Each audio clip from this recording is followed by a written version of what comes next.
I remember the days I could feel the restlessness that something beautiful was going on somewhere, and then it felt like someone was calling out to me.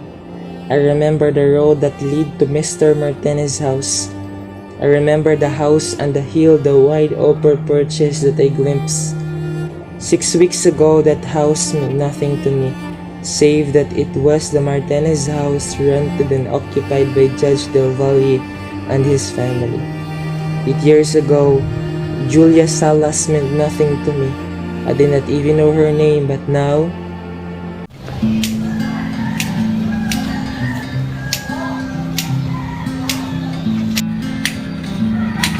Papa! And when will the long table be set? I don't know yet. Alfredo's not very specific, but I understand Esperanza wants it to be next month. Why is that a bit more decided? I wonder. He is over 30.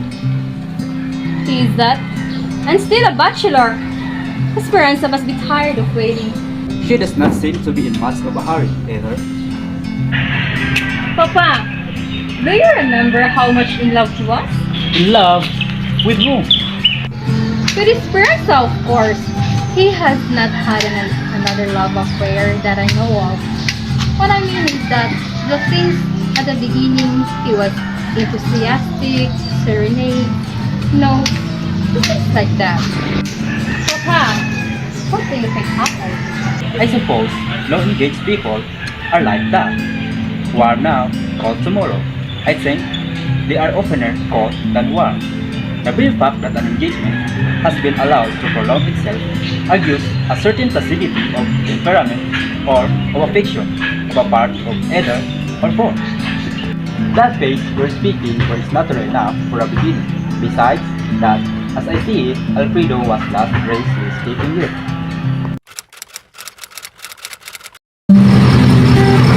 A little mental relaxation now and then is beneficial. Besides, a judge Goodwin, the rest of the crowd is worth arising young lawyer's trouble.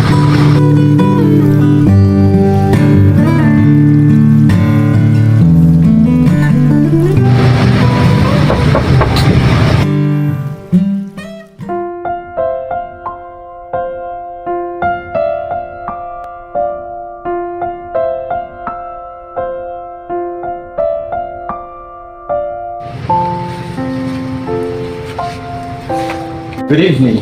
Come and have a seat.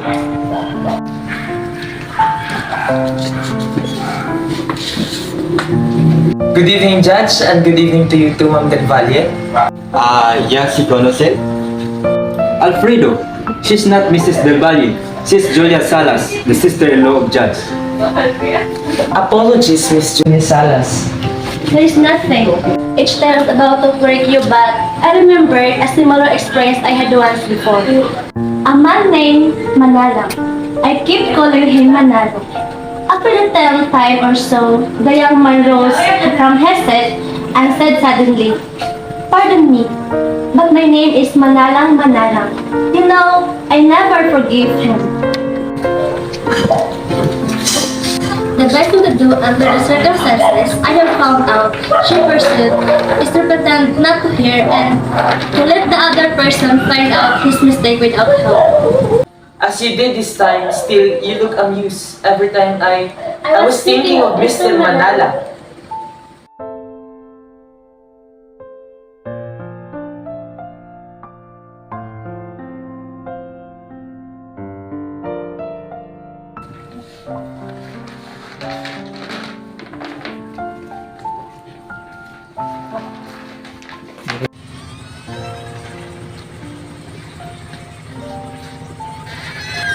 Are you bored? Talaga, I think they're boring to live with. come to think of it, You have the resemblances with Doña Adela. What part? Maybe it's the eyebrows and the lips, but she was much darker. I'll take that as compliment.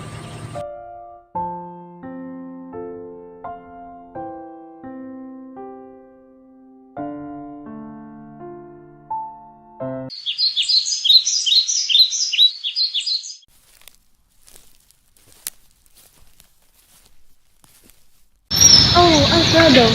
Oh, it was just days full of legal work and matters with Papa Andres del Valle. I was also busy writing up songs. You know, songs for you. Are you really okay, my love? Is there anything that I could do to help you? Are you really okay? Yes, I can guarantee you that we are both okay. I will promise that I will make it up to you soon. Once things get done and set.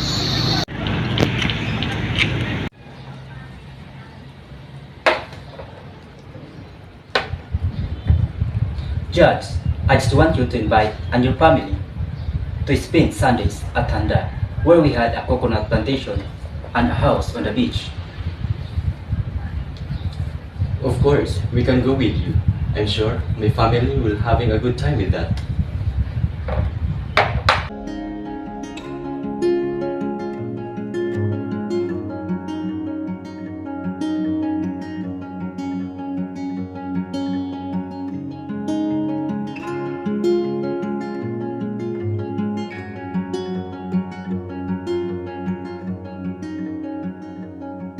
We found our place on the branch of an old gum tree. Our feet would sway to a voice in the breeze.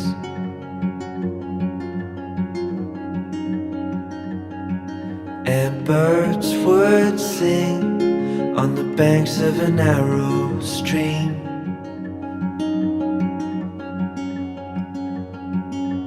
These memories will stay with me.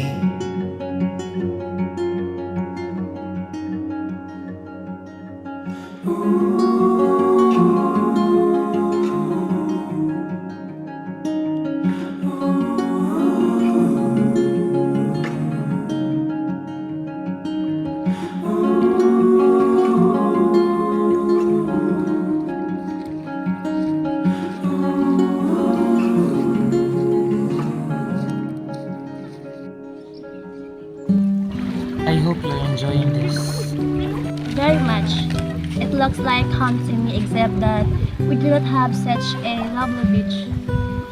The afternoon has seemed very short, hasn't it? Then this, I think, the last time we can visit. The last? Why? Oh, we'll be too busy perhaps. Do I especially industrious to you? If you are, you never look it. Not perspiring or restless as a busy man ought to be.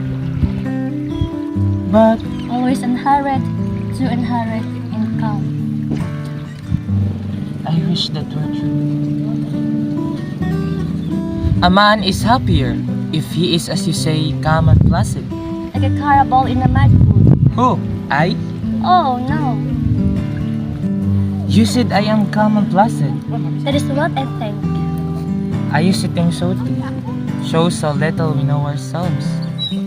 I should like to see your hometown. There's nothing to see. Little cook streets and sometimes squashes. Nothing? There is you. Oh, me? But I am here. I will not go, of course, until you are there. Will you come? You will find it dull. There isn't even one American there. Well, Americans are rather essential to my entertainment.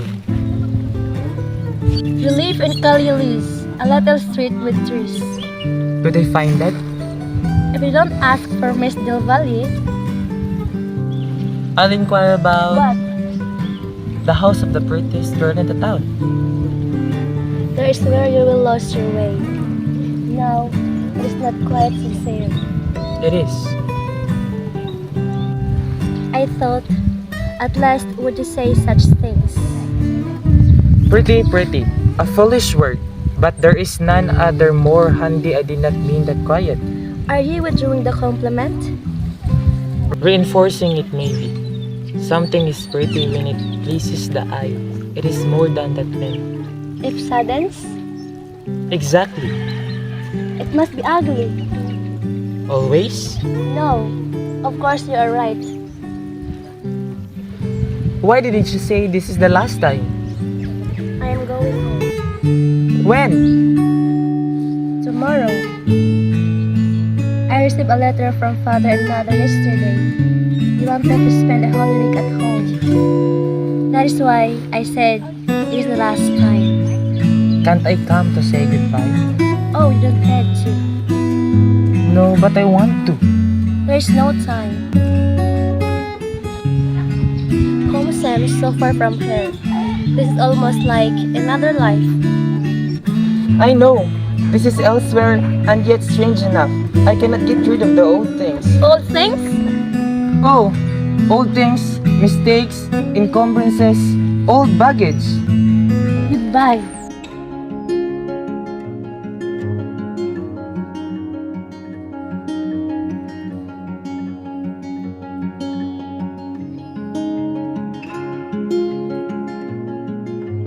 Santa Maria, Ina ng Diyos, Paglaan po kami kasalanan ngayon at sa Panginoon ang tayo. Aba Ginoong Maria, nagpupunong ng Maria, Santa Maria, Ina ng Diyos, Paglaan po kami kasalanan ngayon at sa Panginoon ang tayo. Aba Ginoong Maria, nagpupunong ng Maria. I had been thinking all this time that you had gone. No, my sister asked me to stay until they are ready to go. Oh, is the judge going? Yes. Santa Maria, Ina ng Diyos, Mr. Salazar, I want to congratulate you Aba Ginoong Maria, nagpupunong For what? for your approaching wedding. I have offered congratulations long before, but you know, mere visitors are slow about getting the news. Are the weddings interesting? When is it going to be? May, May is the month of happiness, they say. they say, would you come? Why not? No reason, just asking. Then you will? If you'll ask me, Then I ask you, then I will be there.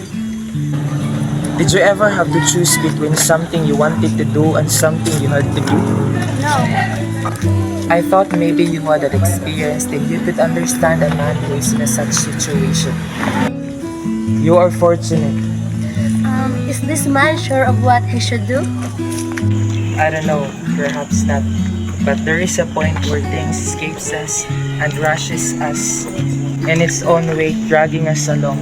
Then it is foolish to ask whether one will or will not, because it no longer depends on him. But then why? Why? Oh, what do I know? That's a problem after all. Doesn't it interest you? Where must be? I have to say goodbye, Mr. Salazar. We are at the house. Goodbye.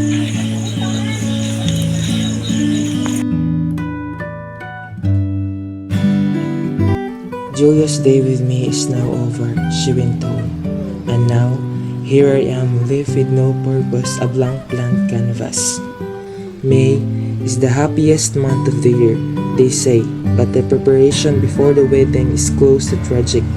Before the preparation, me and Speranza argued and can't believe she spat out Julia's name and hardly wept.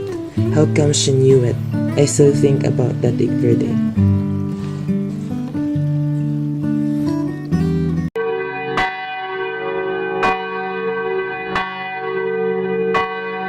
The wedding day has finally come, the milestone in our life that we never talk about but needs to happen. People are getting busy, planning for our biggest day. I wonder what Julia's doing right now. Is she smiling? Is she sad or busy? Oh, I wish I could wipe her tears away. Oh, Esperanza. Esperanza waiting. Esperanza no longer young, Esperanza the efficient, the literal-minded, the intensely accusative, my beautiful Esperanza. We've now came after this. A 4-year relationship is now going uphill for an eternal promise. A relationship that started from yes. I wonder how is it still a star navigation.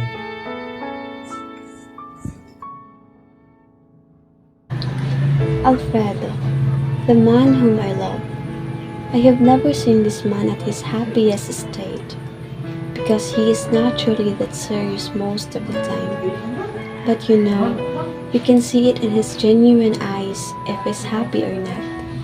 It just feels surreal how he started this love by saying, "Thank you for picking me up," and ended up saying, "I do," both in this church.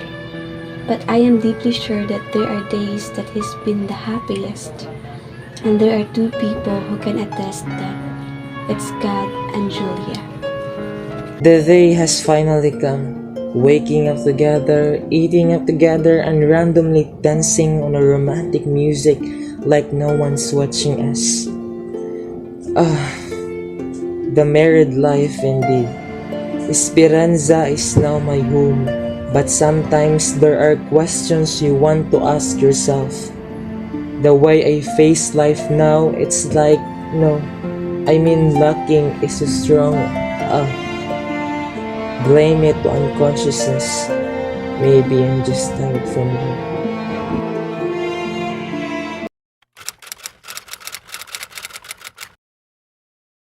I was assigned for work to attend a court case, but the court case my heart screams at is a different one. It wants to win a case I've never won before, a case that's something so deep, personal, and real. Now, I have to find her toned down by the name Brigada Samoy. It is the ones from yesterday. 8 years ago, I fall in love to a woman who did the same way what America did. She invaded me. She is the stars in that flag. She is my America. She is my Julia. After 8 long years, Julia Salas, I am tense and my hands are shaking. After 8 years of being bugged, I can't believe things in front of me are happening. Is this the navigation what God's want me to do? I want to talk to her. Tell her all the things. I want to converse. I want to say that I'm unhappy with what I've become. I want to talk to her like a child being hurt. I just want to talk and clarify things with her. Why, Julia? Why? Immense sadness radiated as we both watched the bright speck of stars in the night sky. It is normal in life to be confused with things. I have realized that love can be idealized subjectively. I pushed for the love that wasn't right. I pushed for the love that can move and ruin mountains at the same time. These two women I have ruined. I am deeply sorry. Astronavigation requires direction throughout your journey, but after all, may be lost and redirected. But at the end of the day, just like how the day ends with sunsets, you will surely land on your destination. It is time to move on, face the reality of life. We should pursue for a love that is powerful and long-lived. Julia is a chapter, but Esperanza is my book. Julia is my journey, but Esperanza is my destination. Julia is a star, but Esperanza and I built a universe. You explain the infinite, how rare and beautiful it is to even exist. I couldn't help but ask you to say it all again. I tried to write it down,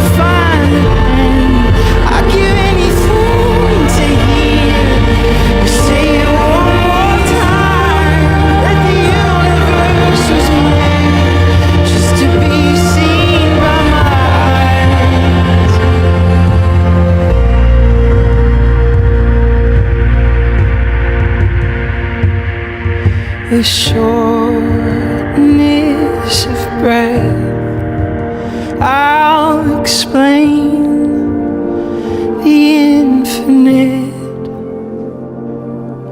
how rare and beautiful it truly is that we exist.